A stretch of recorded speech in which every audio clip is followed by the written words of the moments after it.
Good afternoon, everyone. Welcome to today's webinar.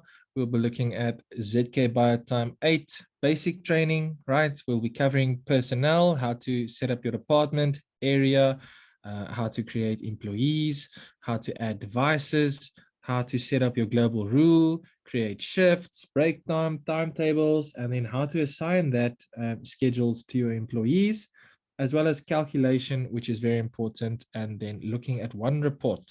Okay, so that is what we'll be doing today. Let me just quickly hop over to BioTime. I also want to put in the email for training. So if you have any questions, please just ask me on this email address. I will then respond with an answer. Okay. So if you have any other questions, please just email me on that email. I'll be more than happy to assist you. Without further ado, let's hop into BioTime. So the first time you open up BioTime 8, it will look like this, right? It will ask you for a username and password. The default username and password is admin, and then also admin spelled exactly the same. In our case, it's a little bit different. Okay, it seems to be fighting me. Why are you fighting me? It should allow me now. Okay. So I think I just typed in the password incorrectly. Okay, so once you log in, if it's your first time, you would be prompted to change your password, change it from admin to something else, right? So we already did that. We skipped that step, so that's why you will not see that step. Once you log in again, or the first time when you log in, you'll be greeted with a dashboard. This is what we're seeing here in front of us. You will see your total amount of employees. Currently, 5 of them are absent. We only have 5, so that's why 100% of them are absent. If someone was present in the company, it would show present, as well as a percentage next to them. Right next to that, you will see your attendance exception graph, or if you want to change this to a line graph, for example, you can do that as well, or a column, etc. Okay. So you can see the amount of times people were late or left early or were absent. Okay, so currently no one left early, but someone was late and they were also absent for a few days. On the bottom side of this dashboard, you will see your real-time monitoring. Once we've added a device and people tag on that device or they badge on that device, clock in or clock out, it will then display on this real-time monitoring on the dashboard. Okay. So this is your dashboard. Let's hop right into the organization, how to set up your department. I'll go to personnel. So under personnel, you'll find a group called organization. This is then where you set up your departments as well as your areas. Okay, so departments is used to group your employees, and areas is used to group your devices. Okay, so that's the only difference between the two of them. In your departments, you would usually have your main company. If you would look to the right here, you will see a hierarchical view. We have our main company here called ZKTeco, and then underneath that, we have support, finance, management. Underneath support, we have cleaners. Underneath management, we have sales. Okay, so that's how our company is set up. You can create additional departments. I will create one with you guys.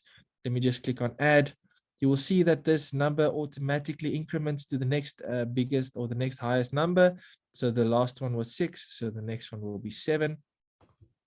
I will put in here repairs, for example, as well as the superior. Where does this field lie under? Does it lie under ZKTeco, the main branch, or does it lie under management?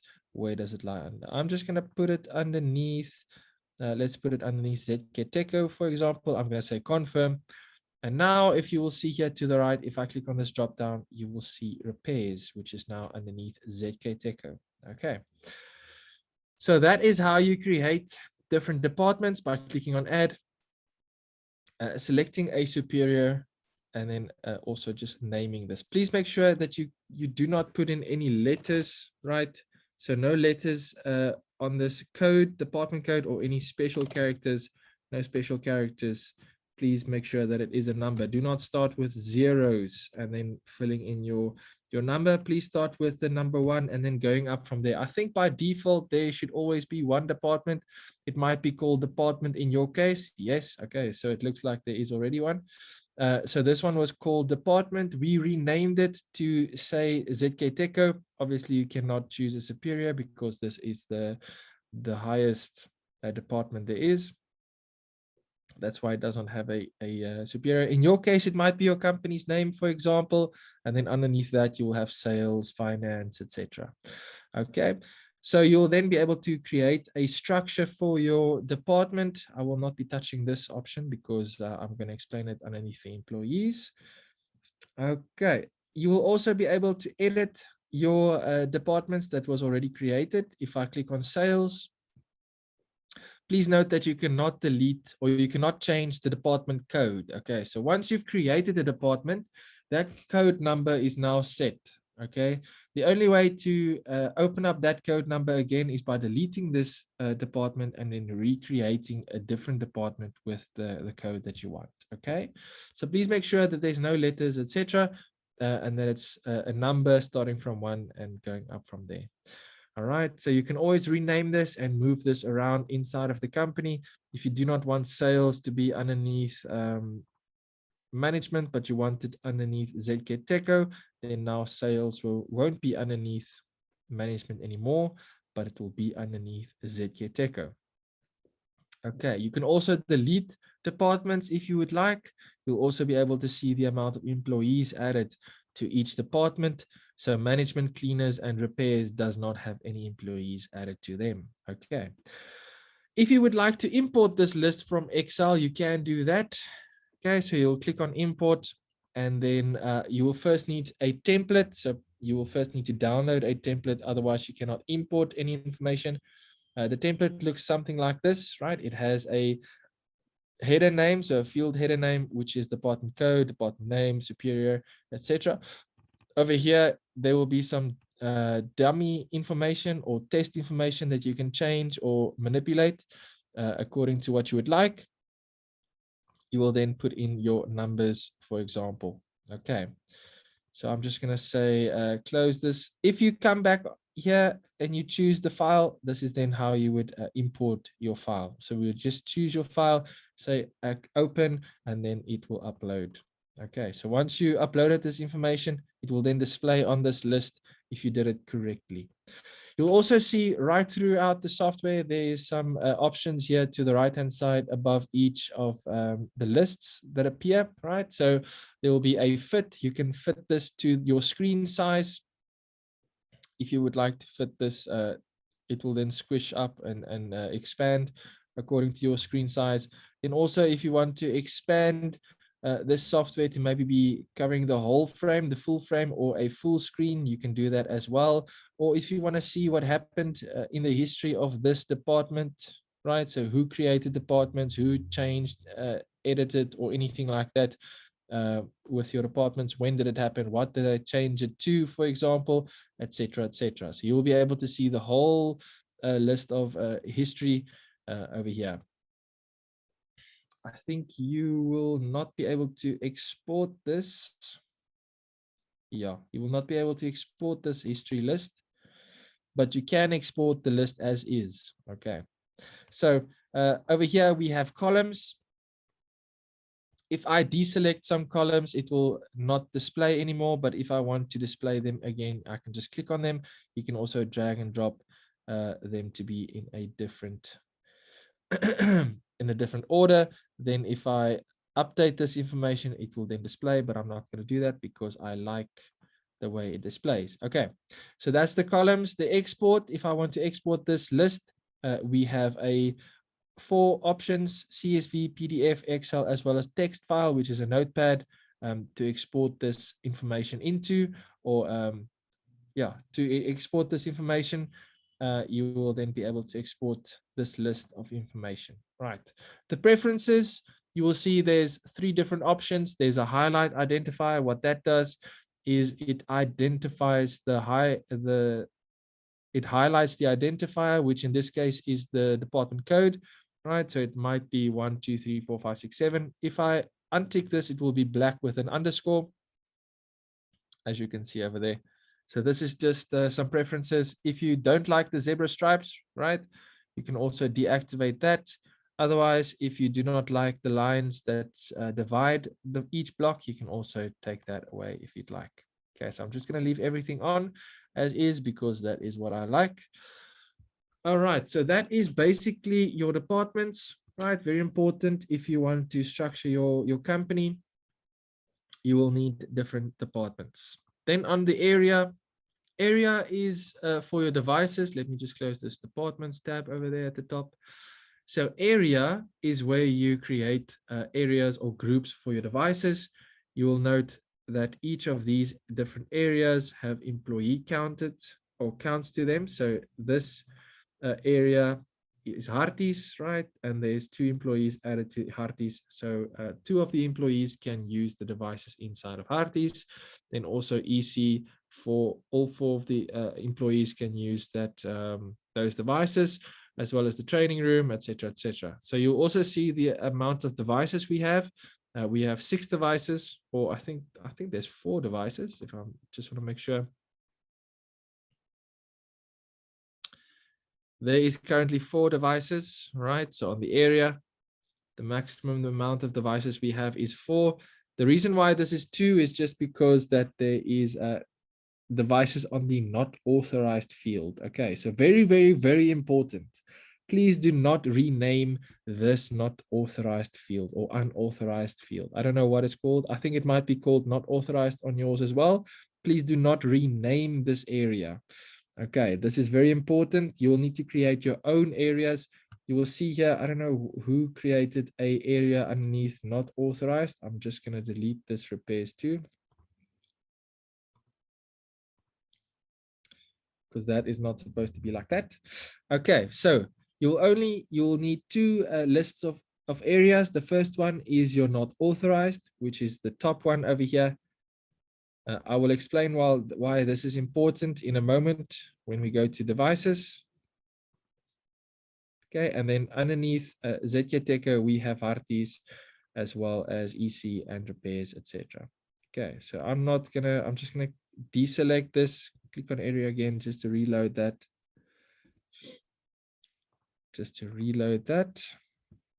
There we go. So you'll be able to see which area is the other one superior. So currently, most of them are underneath ZKTeco and then also underneath EC. Okay, so we have two areas underneath EC, as well as 2 areas or 3 areas underneath ZKTeco. Okay, so how do you add a area? You can input the code number, right? So it automatically increments to the next number, and then also put a name and select a superior. Please do not put it underneath the not authorized. The not authorized should be alone as is, and please make sure that the rest of your hierarchy is underneath each other, or maybe next to each other. Maybe you have 2 different sites, maybe site A and site B, and then in each site you have different areas next to them. So maybe there's a server room or a training room or a storage room or something like that. Then you will then create those areas over there. Okay, so this is for your areas. Let's quickly go to employees. So on the employees, this is where you'll create your employee listing, right? So you'll create or you'll add your employees by clicking on add. This will open up a window. Just waiting for it to load. Okay, so it will also increment to the next number. So the highest last number is 53. I'm not sure who added this. Let me see. Okay, so this was Joseph. The ID number is 53. Please note that when you add an employee, do not put in any zeros in the front. It's exactly the same as the areas and the departments. Also, no special characters or any letters. Okay, so please make sure that it starts with a number 1 going up from there. So as you would note, I already have a number 1, and now I've put in my number 1 at the employee. Let's say, I don't know, I have a number 1 on my system and I want to confirm. it won't allow me to add a employee, because if I hover over there, it says that this employee already exists. Okay, so I need to make sure that this number is unique. So I'm just going to say a number 5 in there, a first name. This can be anything. Let's put in Aurora, for example. Okay, and we'll choose a department for Aurora. Where does Aurora work? She works in support, for example, and then you can put in a last name if you'd like. A position, where does this person work? What position do they have? Are they a manager, team leader, employee? You can just select one, whatever you'd like. Okay, so I did not go over employee or position, but it works the same as the department and area. Okay, so on the area, where is this person authorized to tag on? If they only work at a certain branch, then you'll just select that. But if you want them to tag on any device inside of the company, you can then select the main branch as well. Okay, so if you just want them to tag inside of one branch, you will then obviously just select one branch. Okay. Then employee type, is this person an official or temporary or probation? It's up to you. So if they are official, then nothing changes. But if they are on either probation or temporary, you will gain 2 additional fields that you can set up. So a temporary or a probation field, right? Over here, you will be able to set when this person is able to tag from. Okay, so this is very important. If you do a temporary assignment for employees, if I set over here the 20th, right? So it's today, okay, and they're only valid to tag until Friday, for example. Then if they tag before today and also after Friday, if they tagged on Monday, etc., you will not receive those tags because they are no longer active on your system. They are no longer available to tag on your system. So you will then have to maybe decide later on, maybe on Friday or something, if this person is an official employee now, or if they are on probation, or maybe just change the dates to when they can still tag to. Okay, so I'm going to make this just the dotted lines. Over here, the hire date, this is very, very, very important. So this field does not have any red asterisks next to them. So the fields with red asterisks, just for information's sake, is the important fields, the fields that are necessary for the system to work. But this hire date does not have one, but it is very important. Okay, so please make sure that you put this date in the past, maybe 2014, the 1st of July. The reason I say this is because if this person, let's say in this example, they were hired on the 1st of July, but you already had the device before this, and now you created the employee profiles after you got the device and they already tagged on the device, then you will not see those tags before today, okay, or before the 1st.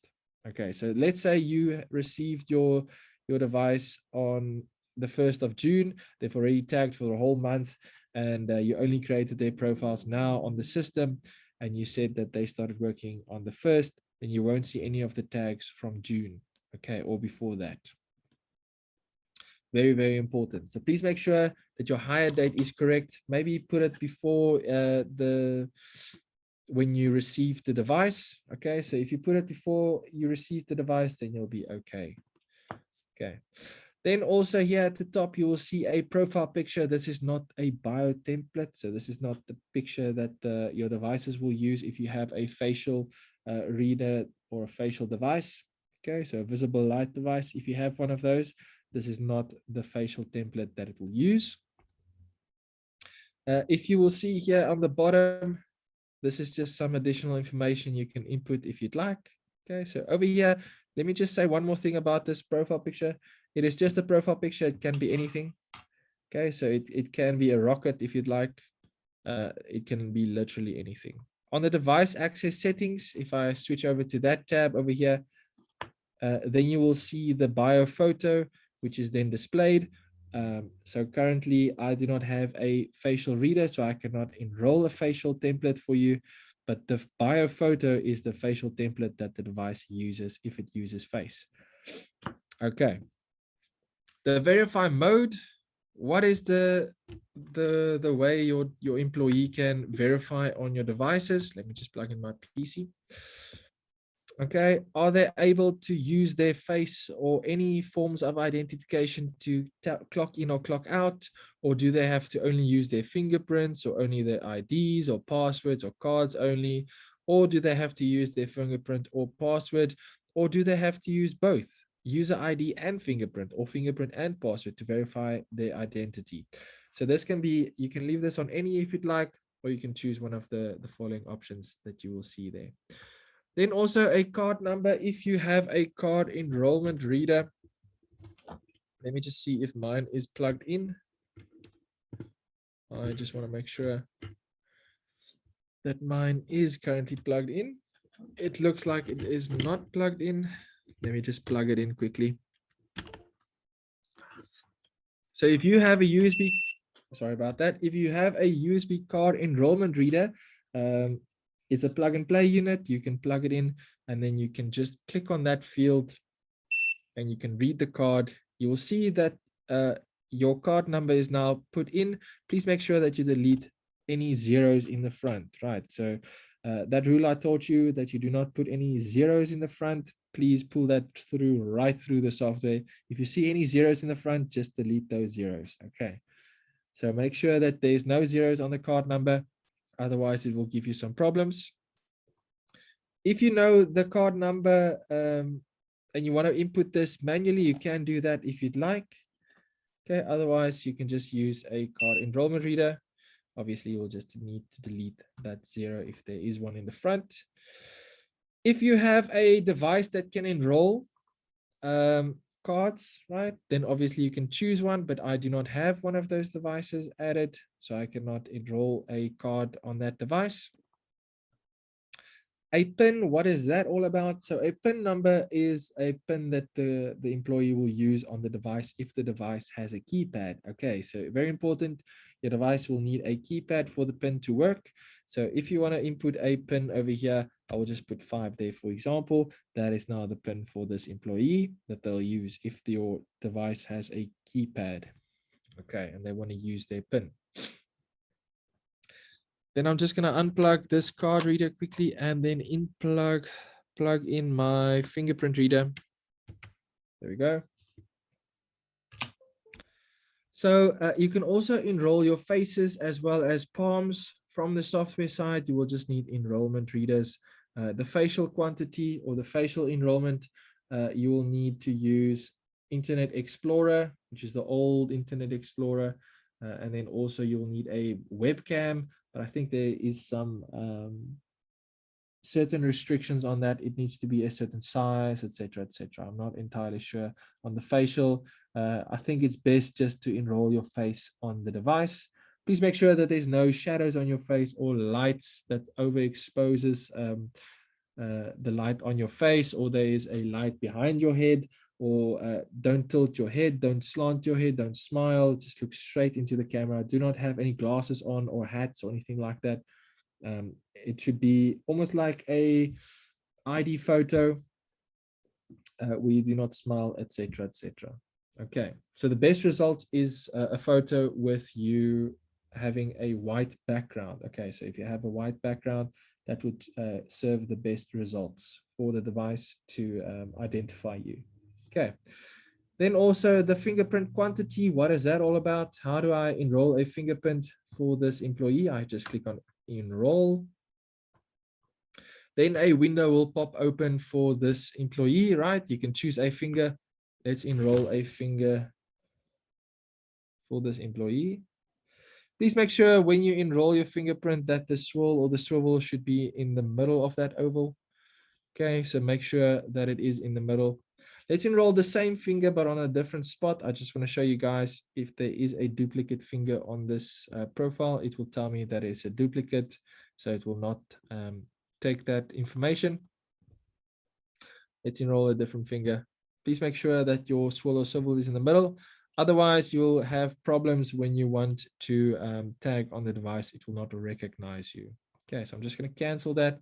If I had now enrolled my finger, this will be a 1 or something. I'm going to close this. Just no, I want to close this. I'm going to open up my profile. Just want to show you something. Okay, so if I go back here, you will see that I have enrolled these 2 fingers for my other profile. Okay, so you'll see this profile has 2 fingers enrolled. That's the PIN they use, whatever, and then also the card number, for example. The attendance settings, these are all things I will not touch today. So the most important things is the employee ID, the hire date, the department, the area, as well as the way your employee verifies on the device. Okay, so that's the most important on this device. Oh, I skipped something very important on this device privilege, right? So what is this all about? The device privilege over here, you'll be able to set what this employee can do on the device. If it is an employee, they cannot go into the menu of the device. Please note that if there's no administrator on the device, then anyone can go into the menu of that device. Okay, so there at least needs to be one administrator on the device. Otherwise, anyone can go into the menu of that device. So if you want to prevent that from happening, you will need one admin on that device. Okay, so if it is an employee, a normal employee, then this employee can't go into the menu. If it's a register, then this person can enroll new users, right? So new employees, he can enroll new employees to the system via the device. Then also, if this is a system administrator, then it's basically the same as a super administrator, right? So they can go into the menu of the device, they can change the IP settings, etc., etc. I think the only difference is the super administrator is above everything else. Okay, so they're basically the same, but the super administrator is the top of the top. Okay, I'm just going to leave this as the super administrator. And that is about it. I'm going to say confirm. Okay, so you'll see your list of employees already added here. And then also your devices, where have they been added to? You can edit this always, but when you edit this, you will note that you cannot change the ID of your employees. Okay, you can also delete them if you'd like.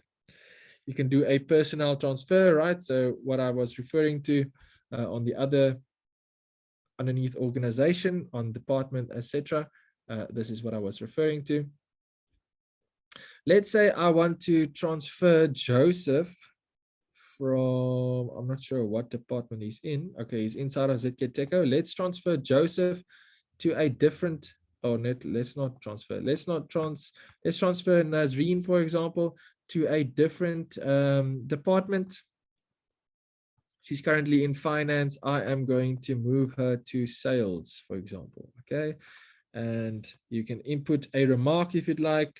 This can be anything. I'm not going to put in anything there. I'm just going to say confirm. And now Nazreen is inside of sales. Okay, so she now works underneath sales. So whatever has been set up for sales will now apply to her. Okay, so you can do a personnel transfer. You can do a position transfer if you'd like, etc., etc. Okay. So that is the employee. Let me just, yes, that is the employee. Let's quickly go to devices. All right, how do you add a device? You do not click on this add button. If you did this, please go ahead and delete that device. Do not add this your devices this way. You will get some problems if you do it like that. Okay, so you will encounter headaches. You will encounter problems if you do it like this. The correct way or the proper way is doing it as an auto add. As you can see here, there is 2 devices currently pointing to our software or our server that is saying auto add, right?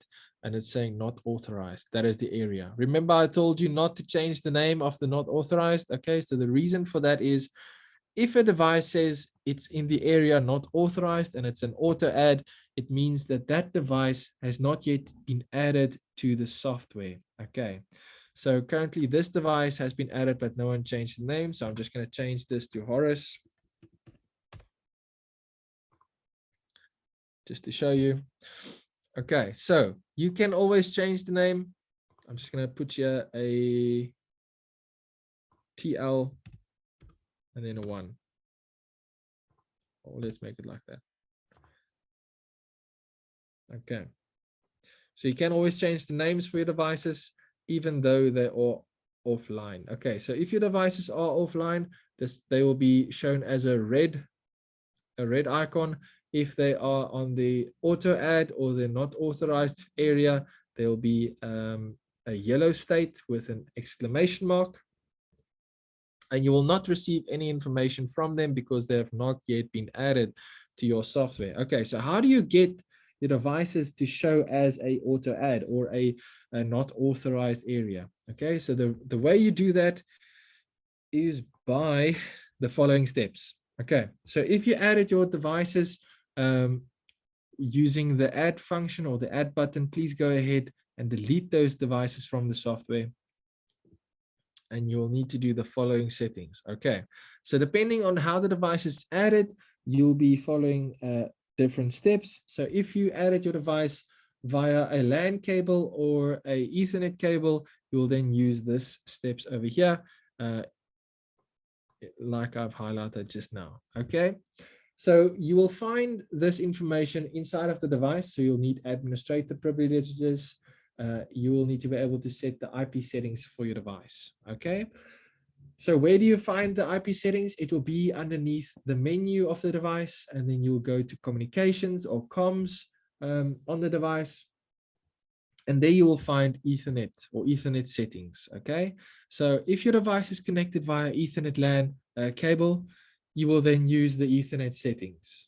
Okay. So the IP of the device should be in the same range as the PC's IP address, and then the subnet, gateway, and DNS should be exactly the same as your PC's IP address. So that is what you do if you have a Ethernet connection with your device, just to make sure that that device is on the same network. Okay. If your device is connected via Wi-Fi, you will use your Wi-Fi's information, right? So you'll put in your password and select also the correct Wi-Fi, just like you would add a phone to your Wi-Fi, for example. Okay, so if you do not have this option to do a Wi-Fi, maybe your device does not have the option to do Wi-Fi, then the only option you have is doing a Ethernet connection to your network. Okay, then that is just the first step. The second step is doing the ADMS or the cloud or the network settings. Depending on what device you have, it might be called either one of those three. Okay, you'll also find this underneath the COM settings of the device. Very important, you'll input your server address as well as the port address. Okay, so where do you find the server address and port address? If I switch back to BioTime, you will see this at the top. Right, so this is your server address. Okay, in your case, if it says something like 127.0.0. something, I'm not sure, it might be one or something.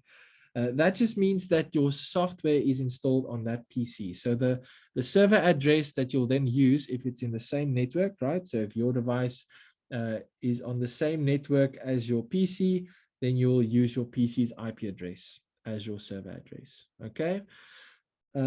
If your device is in Cape Town and you're in Johannesburg and you want to connect that device to this system, the way you do that is your server needs a public IP address. Okay, so then instead of the server's IP address or the PC's IP address, you will then put in that public IP address of that server as your server address. Okay, so you will then put in the public IP address as the server address and then use the port number, which is 80 something, right? So depending on what you set when you install the software, that will then be your server port. So if you cannot see your server port at the top here, it will display after a I think it's a colon, right? So a double colon, semicolon, a double colon, right? If you do not see anything after that, the chances are that your port number is 80. Okay, so that just means that you never changed your port number. So the port number will then be 80. So that's then what you'll put in as your port number on the device. Okay, so that is very important. Once you have set those information, please make sure that you restart that device. Okay, so if you want your information or your device to display on your software, then you need to restart your device once you've set these information inside of that. Okay. Then another very important point just to note, okay, if you have a firewall active or an antivirus, please go ahead and pause that antivirus or firewall. Just make sure that you deactivate it. Otherwise, it will not allow you to add the device. You will be able to see the device. It will land over here. But if you want to add the device, you will not be able to add them because it will say successful, but it will never add. Okay, so it will be because of your antivirus or firewall. So please make sure that you deactivate that when you want to add a device. So this is the device I want to add today. It's the one right next to me. Okay, so if I click here, you'll be able to know the device by its serial number or the IP address of that device. Let's give it a name. I will just say training_Marne. Okay. F22 because that is what this device is, right? Is this an access control device? No, I'm not going to select that. Then also the area, where is this device located? Remember I said that you need to change this, okay? So you do not leave this on the not authorized area, okay? So that's very important. You need to change this to a different area. Let's put this on the training room, for example, okay? So this device is inside of the training room. What is the time zone on this device? In your case, this might be +6. Please make sure that you choose the correct time zone, which is +2 if you're inside of South Africa. Then also the attendance. Is this an attendance device? Yes or no? Is this a registration device? Yes or no? If this is set to yes, then you can enroll cards on the employee tab. Okay, so if that's set to yes, then you can do that. Then also the request heartbeat every 10 seconds, according to this, the system will send out a ping to the device. If it does not hear anything back from the device, it will move this device to an offline state. So that's what the red icons is over there. Okay, so that's what that is. Then also a transfer mode. Do you want your information to be transferred real time? If yes, then you just leave it as is. Otherwise, if you want this to be on a timed interval, you can set up your intervals over here. You will just set up your interval times as well as how many seconds this should take, okay, for each interval. Let's just put this on real time because I want the information real time as it happens. I'm going to say confirm, and there we go. Now I've added my device. You will see that it is online, and that is why it has a green tick mark. Okay, so you'll see here the command list as well. If I click on that, you will see the amount of commands I have that needs to run to the device. Currently, there are 3. Okay, and then the offline devices over here also has commands on them. The reason I'm saying this or noting this is for the following option that you can do is clear the pending commands. Okay, so I've seen devices in my time in support. I've seen devices that has a command list of above 2000, right? Because they've been offline for so long and no one ever cleared the pending commands. And then once that device comes back online, it almost gets a heart attack because it needs to filter through all of that commands, go through all of that command. So please make sure that you just clear that command on that device. You can just go ahead and clear the information that needs to go to that device. Okay, so once it's been cleared and you want to sync the information back to that device, you can always just select it. There we go. I'm just going to select it, and then you can sync the information to the device. Okay. But currently this one is offline. So if I click on that, it will just accumulate a new command. Okay, so if anything, if you change anything on the software, obviously it will sync that to the devices. So it automatically syncs the information from the software to the device. Okay, so on this list, you'll be able to see your name of your device, the serial number, the area it's located, the IP address, the device model, the state of the device, as well as the user quantity, the fingerprint quantity, facial, etc., etc. Okay. Let me just see here. Okay, I already went through that. If you want to clear the data on this device, you can obviously also do that. You can either clear the attendance data or the captured images on this device, or you can clear all of the information on this device. So then it will be a new device, basically. Okay. Data transfer, very important. The upload, both options over here is very important. Okay. So this is important if you had a device that was previously used, right? So let's say this is a new installation for you and you want to, you just added this device now with me and you want that information that you clocked maybe last month or the week before, and you do not want to lose that information because you want to base your payroll on that. Then this is the following steps you will take. Okay. So first you will need your user data from your device. Okay. So instead of creating your personnel one by one on the system, by doing it the manual way I just shown you, you can then, if you already enrolled your employees on the device, you can then upload that user data from the device to the software. Okay. So how do you do that? You can just click on this upload user data.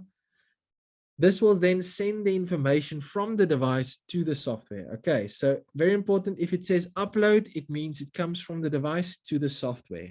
Okay, it doesn't go from the device or from the software to the device. It comes from the device to the software. Very important. If on the device you have a user ID number 1, and on this system you have a user ID number 1 as well, but they're both 2 different people.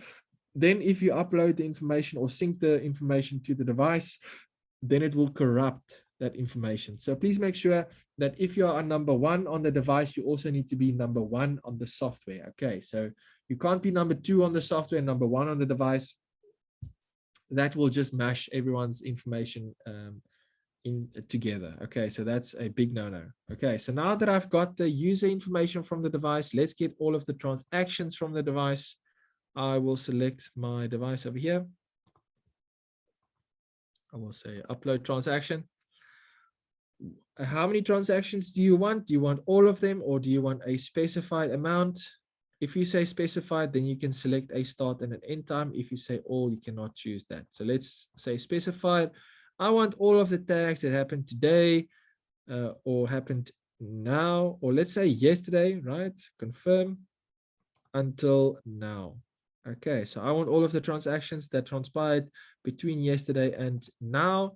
I'm going to say, okay, there it says successful. You will see the command rises to 1. If I refresh this device page, we should be able to see a that icon. I just want to show you guys quickly. Okay, so it's not showing. Let me just, I'm going to select this device quickly and say all of the transactions. Okay, there we go. It should show. Come on. There we go. Okay, so if you see this icon and you're wondering what this icon means, that just means that it's uploading from the device to the software. Okay, so it's uploading the transactions from the device to the software. That will stay there until the command is finished. When this command is finished, it will then move back to an online state as is. Okay, so that's how to do the data transfer. The sync data to the device, right? So that's just from the software side to the device. If you had any information on this device and you have 0 information on the software, then that will replace the information on the device with nothing because you have nothing on the software. Okay, so very important, do not just sync to your device. First get the information, then you can sync, but automatically it always syncs to that device. So you don't need to worry about doing the upload. Maybe if you do not see the transactions and your device was offline, then I would maybe recommend doing an on or upload of the transactions. Otherwise, I wouldn't really say you need to do the on upload of transactions. Okay. Then on the device menu, we'll be able to reboot the device or read information. So read information is just to update some information. If something changed on the device and it does not display in the software, you can then just read the information. It will upload or update the information as is. So I'm just going to select this, for example, I'm going to say read information. So if something changed on the device and it does not show here on the software, now it will show on the software. Okay.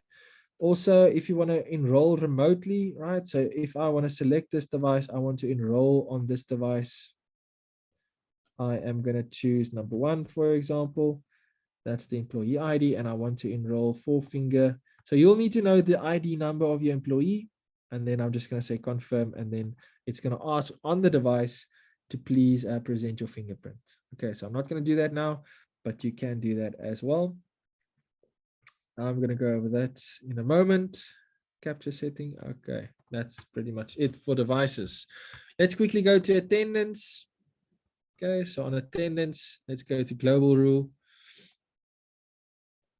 So on global rule, this is where you set up the rules for your system, okay, or for your database. So that was just the setup. It was not really, it was important, but it was not the real important part. So this is really the important part of setting everything up.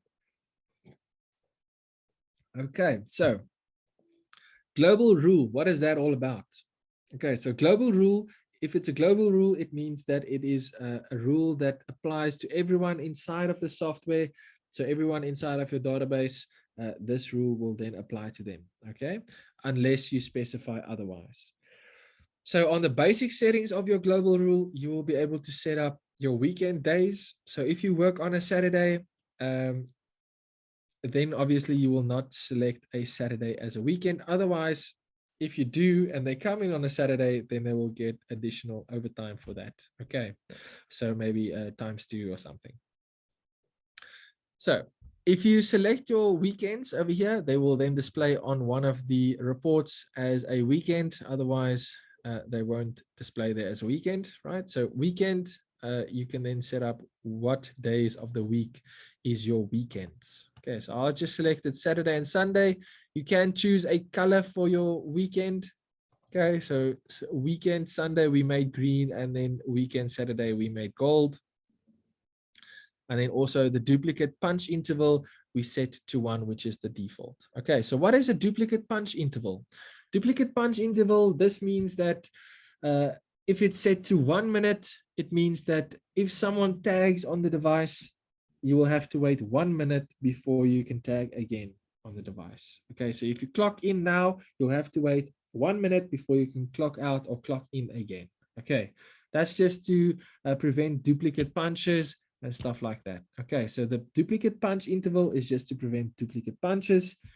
If you set this to 0, then they can tag multiple times right after each other, and then you will be left with duplicate punches on your system. Okay, so this is just a buffer to make sure that you do not have duplicate punches. Okay, then on the rule of unscheduled days, what is this all about?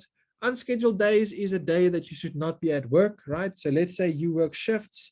This week you work Monday to Sunday, then Monday comes again, and then your friend texts you and he asks you to please cover his shift for him for Tuesday because he got sick or something. Then you come in on Tuesday. That is then an unscheduled work day because you're not supposed to be there, but you're covering for a friend. And then this is then how you set that up, how the system should then look at that. Okay, so let's say you come in on that Tuesday, you're covering for a friend. How many hours are you allowed to work? Okay, so if you are allowed to work 24 hours, then you can set in 24 hours over here. Okay, then also the day change time. When does your day change? Usually it changes around midnight, so I'm just going to leave that on midnight. Then also the pairing rule. The first and last is the best option. Should just leave it on that. I'm not even going to touch the other two because that is just unnecessary. The first and the last, that is the best option you can choose over there. Then also the daily overtime. So this is what you'll set for if someone comes in on an unscheduled day. Okay, so if you set up this correctly, then that will mean that if they work between 6 and 12 hours, then they will start getting overtime on an unscheduled day. So let's say this is an unscheduled day, you're not supposed to be at work. And let's say as soon as you clock in on an unscheduled day, you will receive overtime from 0 hours until 12 hours. So as soon as you clock in until 12 hours is finished, you will then receive overtime level 1.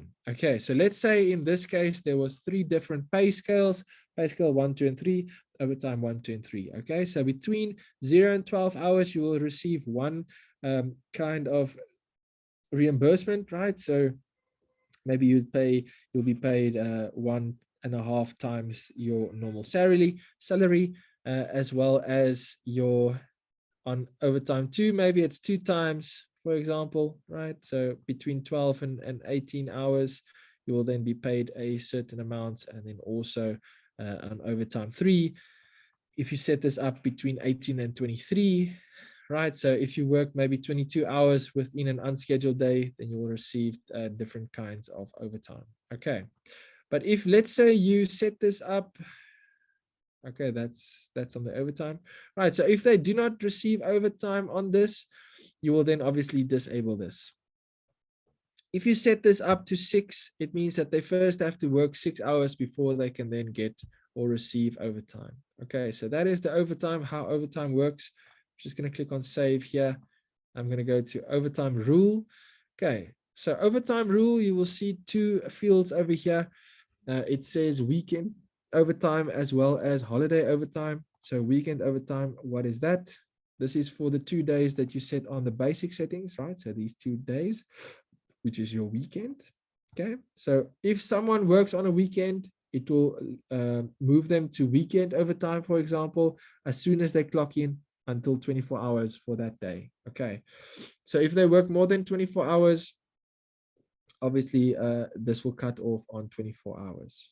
Okay, so as soon as they clock in, they'll be on overtime, weekend overtime. If this is a holiday and someone comes in on a holiday, then it will be marked underneath holiday overtime as soon as they clock in until 24 hours is passed. Okay, so that is how you set up the overtime rules. Please note that if you set up your overtime on the global rule, do not set it up again on shifts and timetables and schedules, etc., etc. If you want to set up a different, maybe a different overtime for each shift or each timetable, you can do that. But if you've already set up the global rule overtime settings, then you don't need to set up the overtime again on the other shifts, etc. Okay, so very important. That's just the way this works, right? So you have 3 levels, 1, 2, and 3. It works from the top and goes down. Okay, so if you do not select anything on the other 2, because this is 24 hours, then obviously it will start over every 24 hours. Okay. Calculation setting, what's that all about? Over here, you'll be able to set if someone is late by more than an hour, they'll be marked as absent, or if someone leaves early by more than an hour, let's say you work until 5 and they leave at 4 or just before 4, then they will be marked as absent. Okay, so you can set this up on how many minutes should pass before they are marked as absent. The best options you can also choose over here is incomplete. Okay, so very important. Please make sure that you keep this on incomplete. Otherwise, you can also make this as late and or absent, or early leave and absent. I will just show you what that looks like. If it's late, then this option over here becomes available, right? So after 60 minutes, if there wasn't a check-in for the day, then they'll be marked as late, even though they did not come in that day. Okay, so very important. If they did not come in that day, they'll just be marked with 1 hour late. Okay, then if you say left early, even if they did not come in that day, if they didn't clock out, then they'll just be marked as they left early by an hour. Okay, if this was absent, right, it just means that if someone forgot to clock in, then they'll be marked as absent for the day. I think that might be a little bit unfair, as well as if they did not clock out or they forgot to clock out, then they'll also be marked as absent. Okay, so the best option here is to do the incomplete. That will just keep an empty field. So if there's an empty field, it'll just show you that that person was not there, they did not clock in or out, depending on what they clocked. Okay. The attendance alert settings over here, I'm not going to touch, but yeah, let me just explain this for you. You will need to set up your emails for this to work, otherwise it won't work. But in your case, I will just explain it. Right, so when the number of late exceeds 1, so if they are late then more than 1 times, you will receive a report. Or if they left early more than 3 times, you will receive a report. Or if they were absent more than 5 times, for example, you receive a report. So if this is a friend sending frequency is on no, then you will not receive any reports or emails. But if this is on a daily, then it means you will receive a report daily or weekly. What day of the week do you want this report? What time of the week do you want this report? Do you want the next day or the current day or the monthly, right? So maybe the first of each month, doesn't matter if it's a Saturday or a Sunday, you will receive that report. Okay, so obviously you will need to set up your emails for this. Otherwise, this won't work. I will just put this on no because we do not want to receive emails. Okay, so that is your global rule. I just went through everything over there. The shift, let's set up some break times. Okay, so break times, the way you set this up, there's two types of breaks. Okay, so we currently only have one type of break set up. I will just click on add over here. So there's two types, auto deduct and punch time is required. Okay, so if I click on punch time is required, you will see that I gain an additional field. Okay, set the punch time settings. So I'm just going to close this and go over one of the other break times already created. I have called this lunch, right? You can call this whatever you'd like. As you can see, we have 3 of them: tea time, night lunch, etc. So this can be anything. Okay, you can name this whatever you'd like, just as long as you know which lunch is which. Okay, over here you'll be able to set between which time and which time times can your employees take lunch or take a break. Okay, so between 12 and 2 they can take a 60-minute break according to this. Okay, so you'll be able to set up a time, maybe put this to 3 o'clock. Okay, so between 12 and 3 they can take a 60-minute break. That's 1 hour break for them if they end up taking a lunch between that time. Okay, then also the rule setting, if this is set to rule based, then it will listen to your global rule. Remember, we set this to 1, so that is why it is a 1 over there and you cannot change this. If you set this to user defined, then you can change the duplicate punch period for this lunch or this break. Okay, so I'm just going to say that this is rule based. It should listen to the rules on the global rule. Then also, is this a punch state based break time, right? If it is, then you say yes. If it's not, then you say no. Okay, so what that means is, should you say that this is a break in and a break out? That's for your breaks, by the way. Or don't you want the system to be that finicky? Maybe you can only leave it on clock in and clock out, for example. If they clock in or clock out within that times, it will then be changed to a break in and a break out for your lunch. Okay, so if it's on a no, it doesn't listen to what type of punch it is. If it's a punch, it's a punch. It will just change it to break times.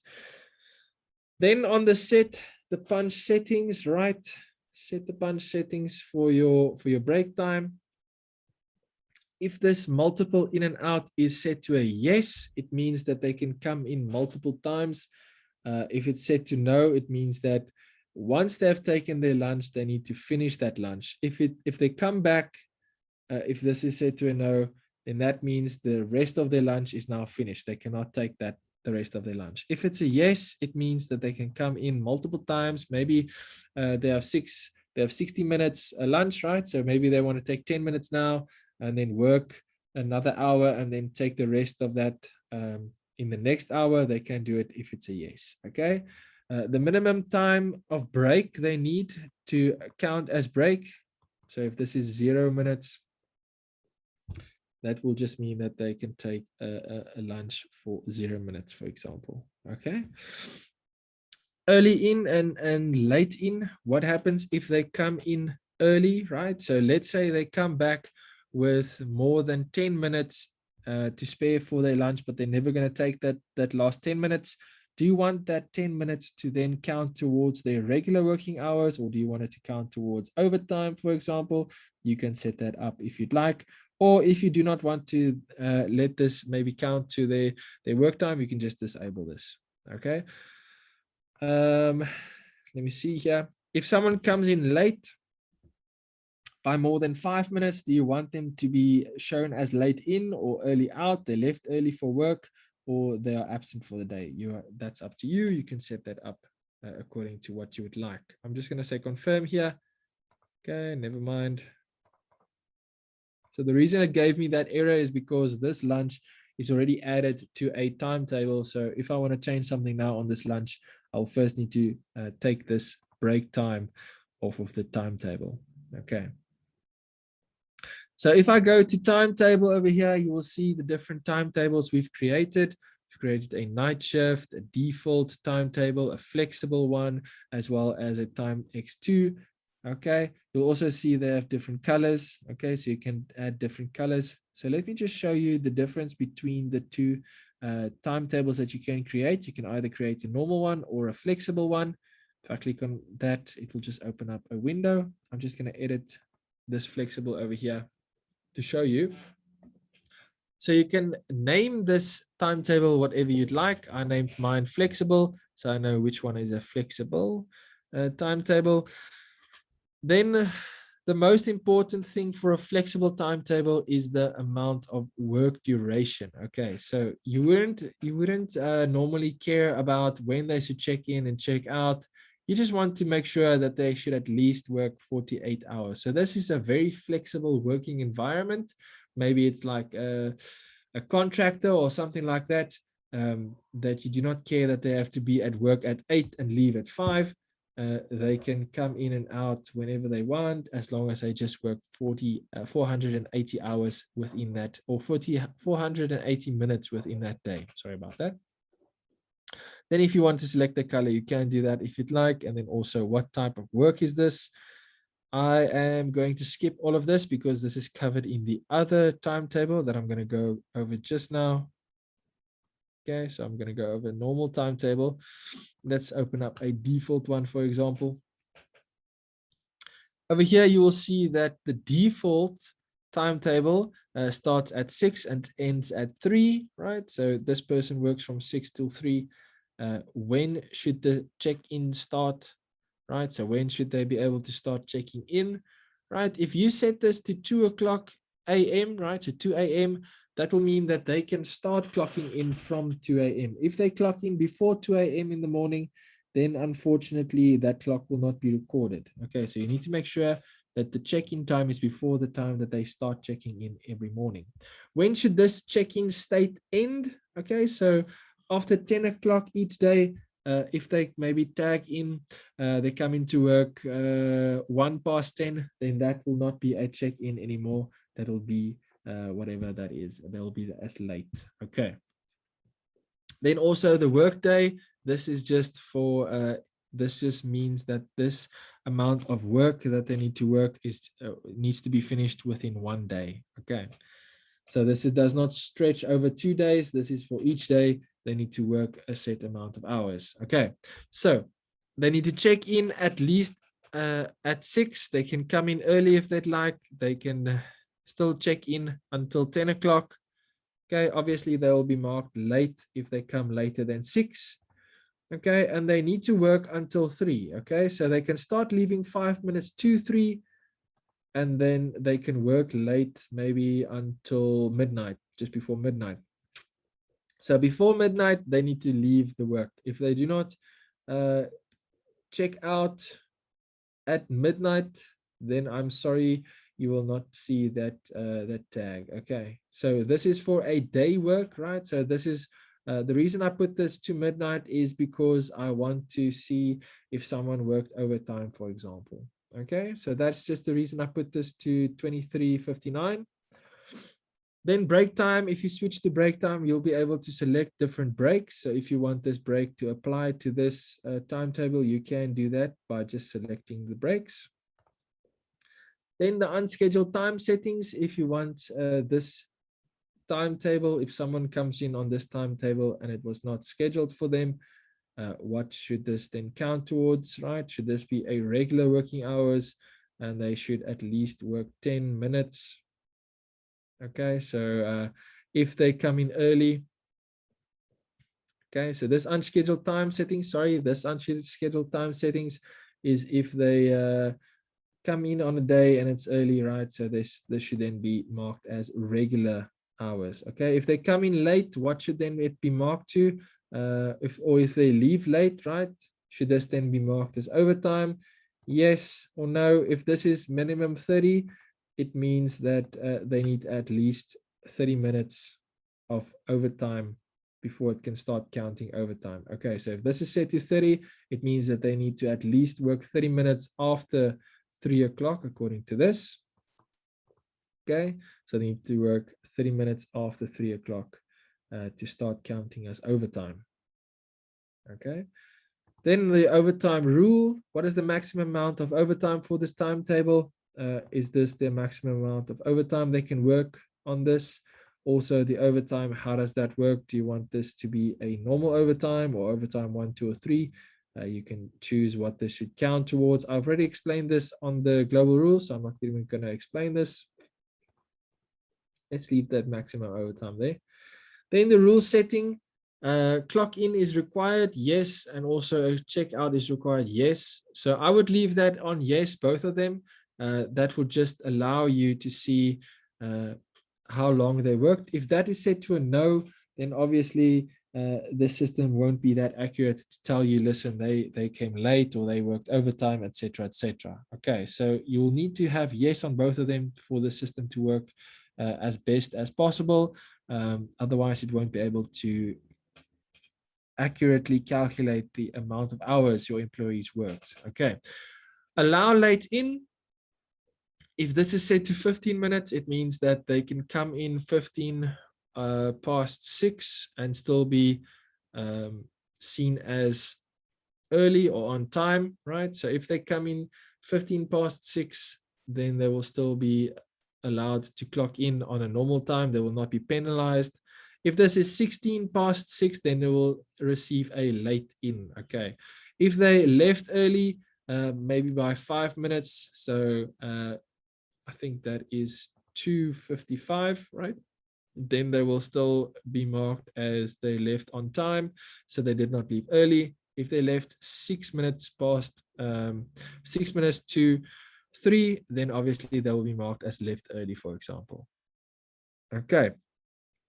Duplicate punch, you already know what that is. Punch state based, you already know what that is as well. And then also the day change time. When does the day change for this timetable? I'm just going to close this. Okay, so the night shift is a little bit different.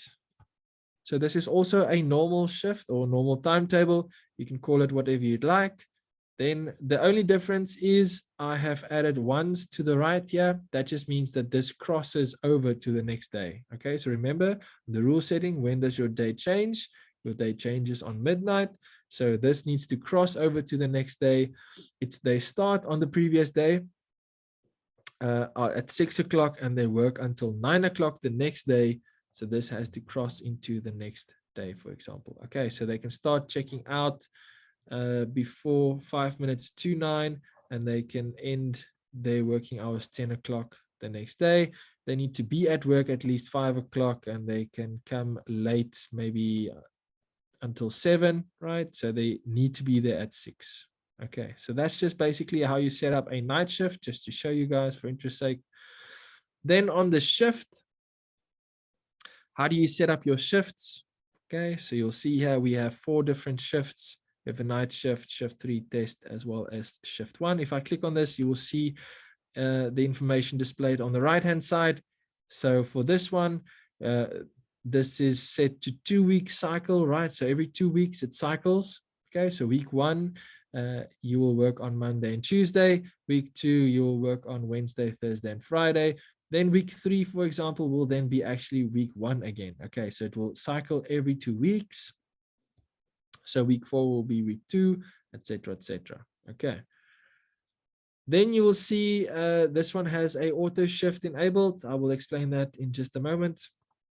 The shift 3, for example, this one cycles every 3 weeks. So if I scroll down here, you will see this one is from Monday or Sunday to Saturday, Sunday to Saturday, and then Sunday to Saturday again.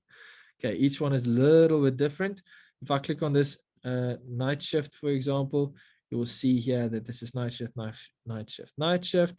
then you have a week off, and then the next week starts on Wednesday again. Okay, so you'll be able to select, let me just create a new one for you guys.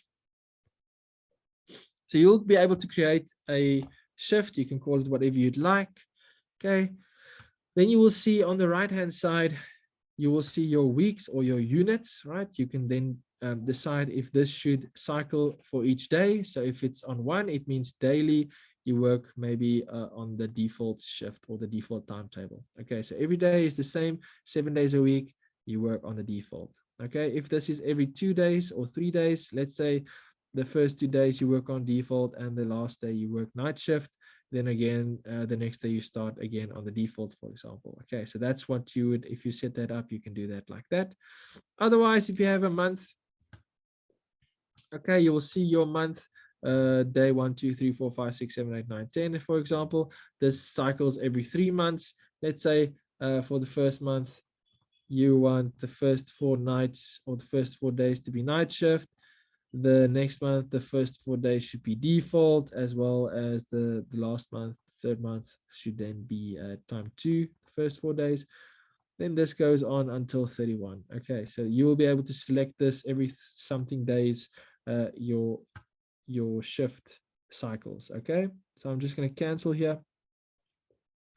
I will show you this timetable over here. This one is a 3-week cycle. Okay, so week 1 from Monday to Friday, you will see that it is a little bit different each week, as I've said already. Okay, so each day is something else. You can set that up like that. Okay, so every 3 weeks it cycles.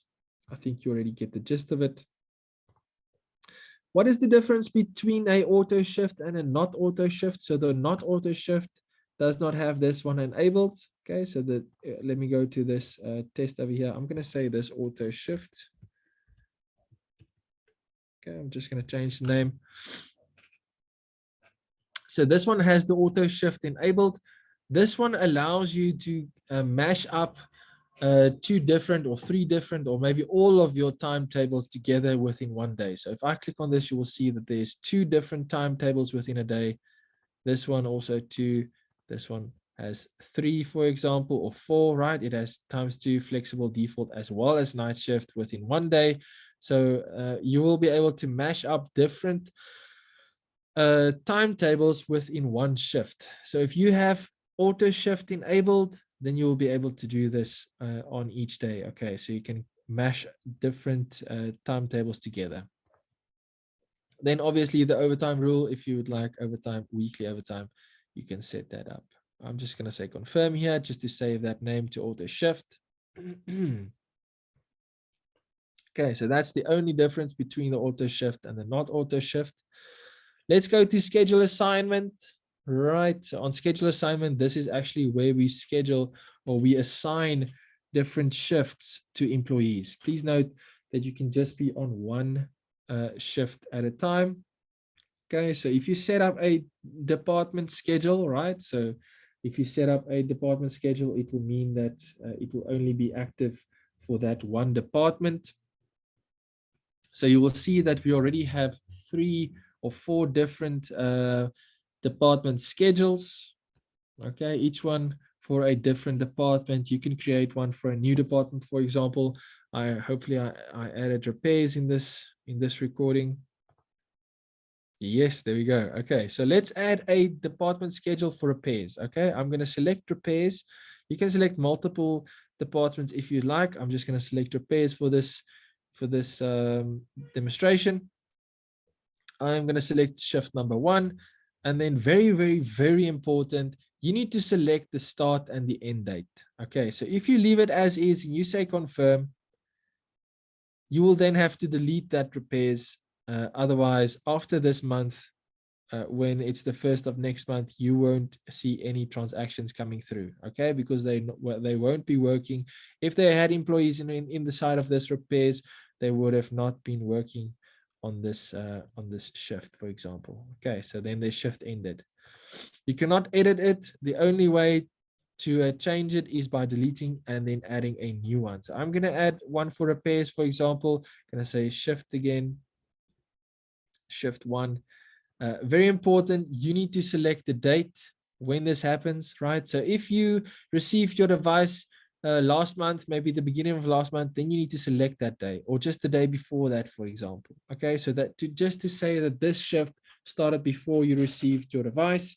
So you will then be sure that you will have all of your transactions that is inside or on the device. Okay, so otherwise, if you select that to today and you want to see the transaction from yesterday, I'm very sorry, you will not see that transaction. So very important, please select the correct start date as well as the end date. So if you leave this on the last date of this month, the next month you will have to recreate this. Okay, so spare yourself the trouble. I will just click on this. I'll go into the next millennia. For example, I'll just go there for 2054. I'm just going to say the 30th, 31, right? So the 31st of July, 2054, hopefully I'm still alive by then. This shift will then be active for the day that I set here. Okay, so it started on the 31st of, I'm not sure what that month is, maybe June or April, right? You will select that date over there. I'm going to say confirm. Then you will see that this schedule is now active, right? So it started on the 31st of the 5th month and it ends on the 31st of the 7th month of the year 2054. Okay, so that's very important. If you leave it on here, like for this one, for example, ZKTeco at, and then it will end on the 22nd, right? So it will end on the 30th of the 6th month, 2022. So next year it will end, right? So you need to make sure that you select the correct dates. Okay, if you set this up per department, then you don't really need to worry about employee schedule, right? So employee schedule is per employee. Okay, so if you set this up per department, you've already added employees to those departments, then obviously they will then have schedules assigned to them. Okay, depending on what department they are added to. Okay, so if you want to add them per employee, you can just say on add schedule here. Let's say you want to add one for Marnu, for example. You want to say shift one. When should this start? This should start maybe from today until or the first of this month to the last of this month. You will then only work on shift one for this month, for example. It should override the schedule I'm already on. If you do not select this, it won't override this. If I select that, it will now override whatever schedule I was added to. Okay, so now I am on this schedule until the end of this month. I am currently in support. So if I go to department, you'll see that support is added to shift 3, but I am now added to shift 1 for this month. Okay, so that is the shift assignment temporary schedule. If you want to add a temporary schedule for your employees, you can do that as well. I will just click on the add new temporary schedule. You will select a employee. Maybe you want to add Hendrik here, for example. You will say for the dates of the 19th until the 23rd, right? Monday to Friday, that whole week, you will be working on flexible, okay? The next week, you'll work on default. The previous week, you'll work on night shift, okay? So obviously, I have 2 there enabled. I'm just going to delete that one. Okay, so there you see I now have 3 different temporary schedules for Hendrik. Okay, so I'm going to say confirm, and then you'll see a whole list of records coming through for each day. Okay, so this goes on. Okay, so this only for 1 day, right? Luckily, it's only for 1 day. Let's delete all of these temporary schedules, for example. I'm going to say delete. So that's just for your temporary schedule. If you want to create it like that, you can. All right, let's go to calculations. Once you've set up everything correctly, as I've shown you guys, you can then come to calculations. Let's go to calculation. It's underneath attendance, and then under configurations, you'll find calculation. Okay, so on calculation, you will need to make sure that you select your employees. Make sure that you select all of them. If you have a list more than 200, make sure that you change the page size to display all 200, for example, and you'll be able to select all of your employees. make sure that you select the correct date, right? So if I calculate from the 1st of this month until today, which is the 20th, then last month's information will not be updated to what I've changed. Maybe I've changed something on the system. Maybe I changed, I don't know, something important to say, okay, no, they don't work from 6 o'clock to something. They work from 8 o'clock, for example, until 5. Then you want that information to update. Then obviously you will have to calculate for that date until today. So I'm just going to say calculate quickly for 2 years. Okay, so this might take a little while. I'm just going to cancel here.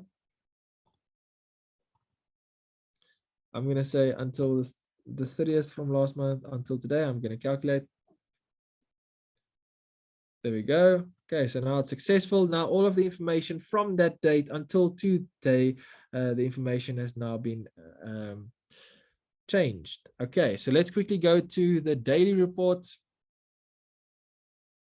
Total time card. Over here, you'll be able to see the information displayed.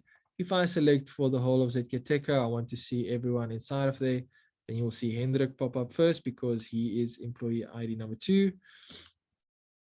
Okay, and page number 2, for example, Joseph, etc.